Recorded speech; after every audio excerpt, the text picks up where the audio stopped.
pessoas que foram mutiladas, que perderam o emprego, que foram queimados através dos fogos de artifício. Nós temos o projeto federal, nós não temos a legislação estadual e municipal em relação à apenas e à proibição de eventos de fogos de artifício.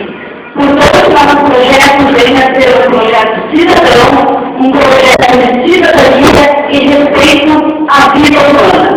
Quando a gente através da imprensa, que usou o Paulo de Engenharia, cerca de mais de 130 pessoas mensalmente entram através de queimaduras de fogos de artifício, o que parece uma brincadeira de uma tragédia na família e na sociedade.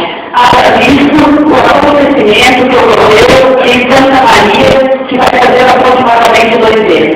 Portanto, nós podemos escrever a vida do céu e trazer o projeto positivo da vida